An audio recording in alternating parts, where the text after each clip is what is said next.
Welcome back to our YouTube channel. चलिए solve करते हैं आज का डेली चैलेंज लीड कोड का। एंड आज क्या प्रॉब्लम दे रखी है हमें। आज प्रॉब्लम है हमारे पास लॉन्गेस्ट सब array with maximum bitwise and. ठीक है, कल हमने जॉर की थी, आज हम एंड की करेंगे। ठीक है, तो इस क्वेश्चन में क्या दे रखा है, हमें दे रखे हैं एक इंटीजर एरे जिसका साइज n है और एरे का नाम है नम्स। ठीक है, हमको क्या कंसीडर करना है, एक नॉन एम्प्टी सब array from nums such that the maximum possible bitwise and. In other words explain कर रहा है, ये कह रहा है कि लेट के be the maximum value of the bitwise end of any सब एरे ऑफ नम्स। ठीक है, सब एरे तो बहुत सारे पॉसिबल हैं, किसी भी एक सब एरे का जो मैक्सिमम वैल्यू है बिटवाइज एंड वो है K, then only subarrays with a bitwise and equal to K should be considered. ठीक है, उनमें से जो लेट्स से कि मैक्सिमम जो हमारी सब एरे किसी की भी जो सब एरे ले रहे हैं उसमें एंड वैल्यू सबसे ज़्यादा किसकी है, एक के है। तो वो जो के वैल्यू बना रहे हैं उतने सब एरे हम लेंगे और उनमें से जो जिसकी सबसे ज़्यादा लेंथ होगी उसको कंसीडर करेंगे। ठीक है, और bitwise end of the array is the bitwise end of all numbers in it. ठीक है, और सब एरे क्या होता है, continuous sequence of elements with in array, ये सीन है। ठीक है, तो सबसे पहले एज नेम सजेस्ट कि बिटवाइज एंड पे हमें फोकस करना है। तो पहले समझते हैं कि एंड क्या होता है, ये बाइनरी ऑपरेशन होता क्या है एंड। ठीक है, एंड क्या होता है, ये हमारा एक समझो ट्रुथ टेबल बनाते हैं इसका। लेट्स से ए और ये है बी, अगर ये 1 है और ये भी 1 है तो आंसर आएगा 1। ये 0 है, ये भी 0 है तो आंसर आएगा 0। ठीक है, ये 1 है, ये 0 है, आंसर आएगा 0। और ये 0 है, ये 1 है तो भी आंसर आएगा 0। अब कंडीशन क्या है समझो, कि जब भी दोनों वैल्यू सेम होंगी और 1 होंगी तो ही आंसर आएगा 1, अदरवाइज सारे केसेस में आंसर 0 है। ठीक है, चाहे कोई भी, अगर एक भी 0 आ गया वो 0 बना देगा सबको। 1 चाहिए तो सारे 1 होने चाहिए, तभी एंड उसका 1 आएगा। ये बेसिकली एक इंटरसेक्शन टाइप है सारे एलिमेंट सेम होने चाहिए, यही इसका रूल है। अब ठीक है, तो हमारा क्वेश्चन क्या है अब वो समझते हैं। क्या हमें ऐसा सवेरे निकालना है, तो दैट मीन्स अगर कोई दो नंबर हैं, लेट्स से एक ए है और एक बी है, अगर ये मेरे पास दो नंबर हैं तो अगर इनका एंड लेंगे तो ये मैक्सिमम रिजल्ट पता क्या दे सकता है, ये दे सकता है minimum of A comma B. इससे बड़ा रिजल्ट ये दे ही नहीं सकता, क्योंकि एंड ले रहे हैं तो जो दोनों में सेट वेट होंगी वो ही सेट होंगी। ये मैक्सिमम बता रहा हूँ, इससे मिनिमम आंसर हो सकता है। ठीक है, ये आंसर मैक्सिमम पॉसिबल है कि इससे ज़्यादा नहीं होगा, इससे कम हो जाए। अब अगर सारी लेट्स से कि बी जो भी नंबर है उसकी सारी वेट ए में भी सेट है और बी छोटा है तो आंसर बी आ जाएगा हमारा, और ऐसे ही वाइस वर्सा। बट ऐसा भी हो सकता है कि आंसर 0 भी आ जाए, क्यों कि सारी दोनों की वेट्स अपोजिट सेट हैं, किसी की 1 सेट है तो उसकी करस्पॉन्डिंग वेट 0 सेट है, इस टाइप से। ठीक है, तो एक कॉन्सेप्ट समझो इसमें, कि कॉन्सेप्ट क्या है कि अगर मैक्सिमाइज करना है तो हमें ये रूल फॉलो करना पड़ेगा। ये रूल क्या है, ए एंड ए, ये क्या देगा हमेशा ए। अगर ये नंबर ही हमारा मैक्सिमम होगा तो सवेरे को भी मैक्सिमाइज कर सकते हैं, और दूसरा केस क्या, कि वो नंबर ही पूरे सवेरे में होना चाहिए तभी वो वैल्यू मैक्सिमाइज होगी। ठीक है, तो चलिए इसका एग्जांपल समझते हैं इस वाले का।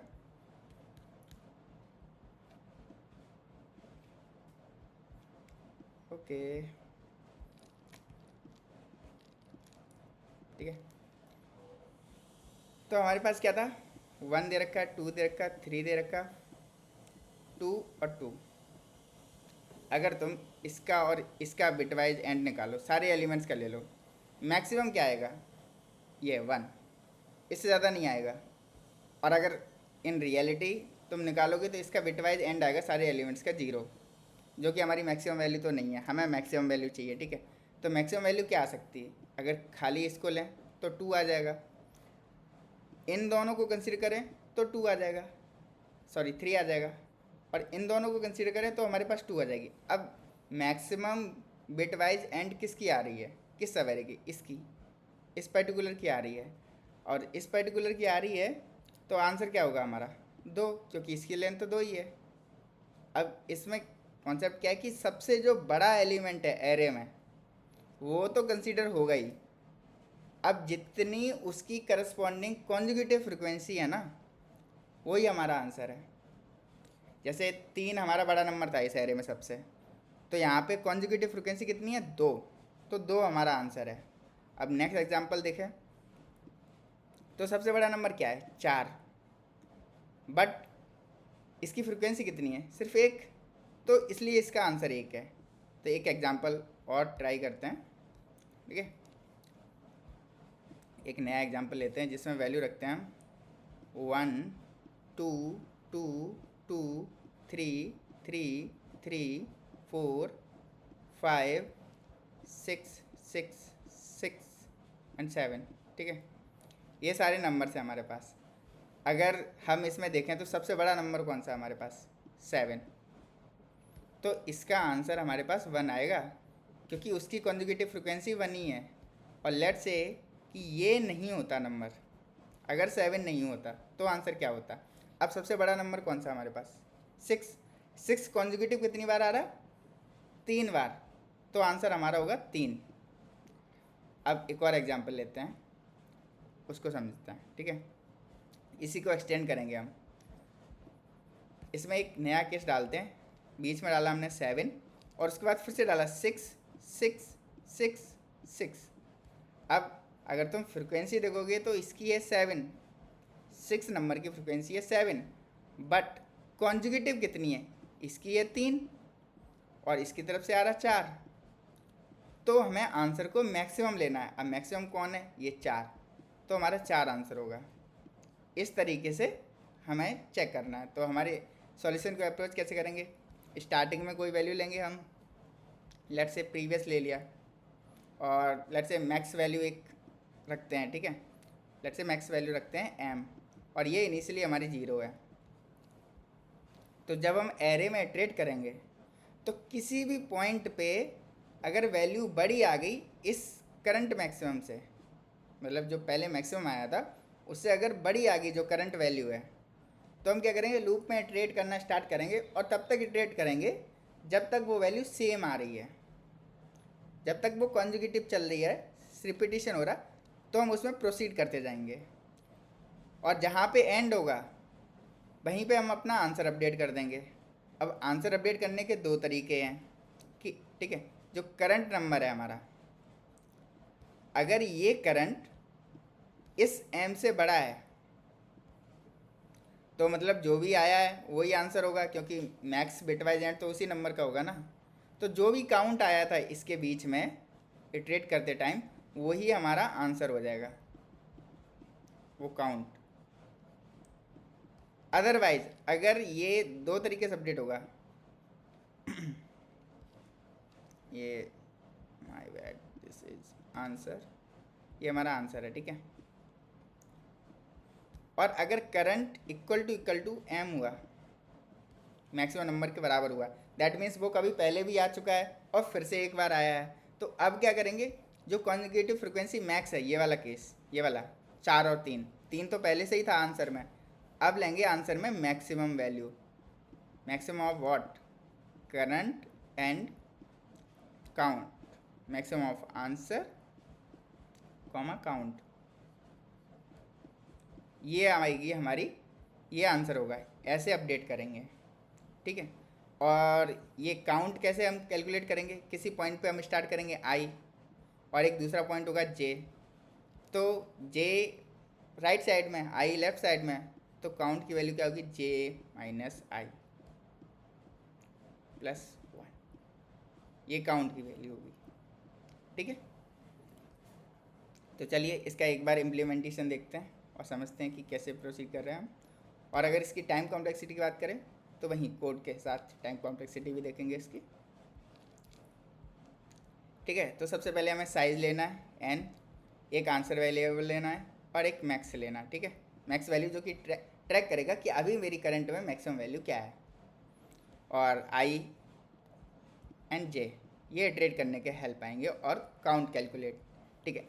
अगर हमारा जो करंट नंबर है वो मैक्सिमम वैल्यू से बड़ा है या बराबर है तभी हम प्रोसीड करेंगे।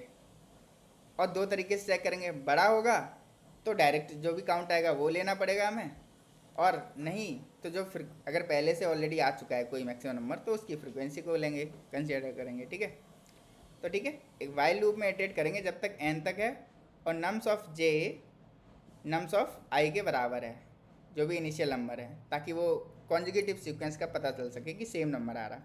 इटरेट करते जाएंगे, फिर जब ये किसी पॉइंट पे एग्जिट हो जाएगा, जब नंबर इक्वल नहीं रहेगा, तो उस पॉइंट पे हम ये चेक करेंगे कि अगर वो नंबर बड़ा है दैट मीन्स वो आंसर डायरेक्टली करेंगे, ठीक है। अब यहाँ पे सोच रहे होगे मैंने -1 क्यों नहीं करा, सॉरी +1 क्यों नहीं करा। वो +1 इसलिए नहीं करा क्योंकि जे तो ऑलरेडी एक प्लस है, ऑलरेडी एक आगे है, इसलिए। और मैक्स वैल्यू को हम अपडेट करेंगे क्योंकि अब हमारे पास नई मैक्स वैल्यू आ चुकी है। अदरवाइज़ अगर दोनों बराबर हैं तो जो फ्रिक्वेंसी है और आंसर जो पुराना स्टोर्ड है उससे अपडेट करेंगे, कंपेयर करेंगे, जो ज़्यादा आएगा उसको रख लेंगे, और जो हमारा आई है उसको अपडेट कर देंगे, किससे, जे से। मतलब इतना तो ट्रैवर्स हो चुका है, अब आगे जाइए, वहाँ से स्टार्ट करिए कहानी, ठीक है। और ये वाली केस कंडीशन नहीं फॉलो होती है तो आई तो हमें बढ़ाना ही है एट एनी कॉस्ट, ठीक है।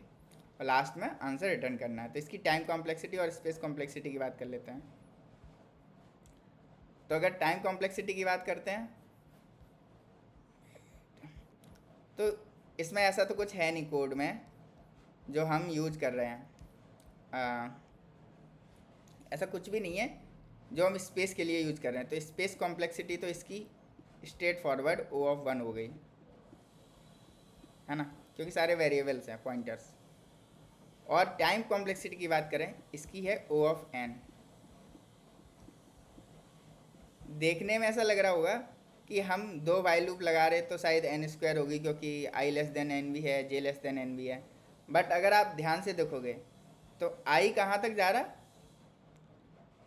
j कहाँ तक जा रहा। i तो स्टार्ट करा एक पॉइंट से, फिर j एंड तक जा रहा। और अगर जो नेक्स्ट i स्टार्ट हो रहा ना, तो लेट्स से अगर तुम्हारा i था 0 और j गया है 5 तक, तो जो नेक्स्ट है i वो हमारा 6 से स्टार्ट हो रहा। तो रिपीटेशन तो है ही नहीं कहीं भी, ये एक ही बार ट्रैवर्स हो रहा पूरा एरे, इसलिए इसकी टाइम कॉम्प्लेक्सिटी O(n) है, सॉरी, ठीक है। होप सो कि आपको समझ में आया होगा। समझ में आया है तो वीडियो को लाइक करिए, कमेंट करिए कि हाँ समझ में आ गया है, और चैनल को सब्सक्राइब करिए और कोडिंग करते रहिए। कल फिर मिलते हैं। Thank you, bye bye.